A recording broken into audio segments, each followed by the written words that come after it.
महाविकास आघाडीने पुण्यामध्ये जोरदार शक्ती प्रदर्शन केलंय, पण ज्या उमेदवारासाठी प्रचार सभा होती ते उमेदवार स्टेजवर न बसता जमिनीवर जाऊन बसले आणि त्यामुळे विविध चर्चा सुरू झाल्या। सुप्रिया सुळे, अमोल कोल्हे आणि रवींद्र धंगेकरांनी नेमकं असं का केलं, बघूया एक खास रिपोर्ट।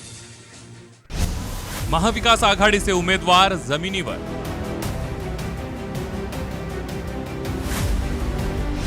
उमेदवारांच्या कृतीमागचं कारण काय? सुळे, कोल्हे, धंगेकर जमिनीवरची लढाई जिंकणार? लोकसभा निवडणुकीचा प्रचार शिगेला पोहोचलाय। महायुतीसह महाविकास आघाडीकडून जोरदार शक्ती प्रदर्शन केलं जात आहे। पुण्यात महाविकास आघाडीचे उमेदवार अमोल कोल्हे, सुप्रिया सुळे आणि रवींद्र धंगेकर यांनी आपला उमेदवारी अर्ज दाखल केलाय। या कार्यक्रमात उमेदवारांसाठी व्यासपीठावर आसनांची खास व्यवस्था असते, मात्र पुण्यातील महाविकास आघाडीच्या सभेत वेगळंच चित्र पाहायला मिळालं।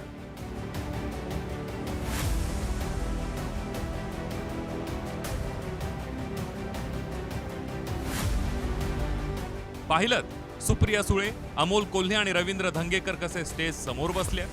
खरं तर हे तिन्ही उमेदवार स्टेजवर असायला हवे होते, मात्र स्टेज समोरील रस्त्यावर बसून त्यांनी सर्वांनाच आश्चर्याचा धक्का दिला। अर्थात त्यामागचं कारणही तसंच होतं। महाविकास आघाडीच्या सभेला जी जागा देण्यात आली तीच मुळी लहान होती। स्टेज छोटं असल्यामुळे उमेदवारांनी बसायचं कुठे हा प्रश्न निर्माण झाला। मग काय, या उमेदवारांनी थेट स्टेज समोरच स्थान मांडलं आणि मतदारांच्या मनात आपली छबी उमटवण्याचा प्रयत्न केला। ज्यांचा प्रचार करायचा तेच जर पुढे बसले तर कसा प्रचार करणार? पण व्यासपीठ लहान आहे। पोलिसांनी आम्हाला जरा छोट्या जागेची व्यवस्था केलेली आहे। पदोपदी अन्याय हा पोलीस अधिकाऱ्यांना सांगणं आवश्यक आहे की जरा मोठ्या रस्त्यावर जागा दिली असती तर बरं झालं असतं। 3 पक्षाचे कार्यकर्ते इथं आलेले आहेत आणि इथं आता बसायला जागा नाही। पोलिसांचा दृष्टिकोन कसा अन्यायकारक आहे हे या निमित्तानं तुम्ही सिद्ध केलेलं आहे। ठीक आहे, काय हरकत नाही, दिवस बदलत असतात एवढंच लक्षात ठेवा।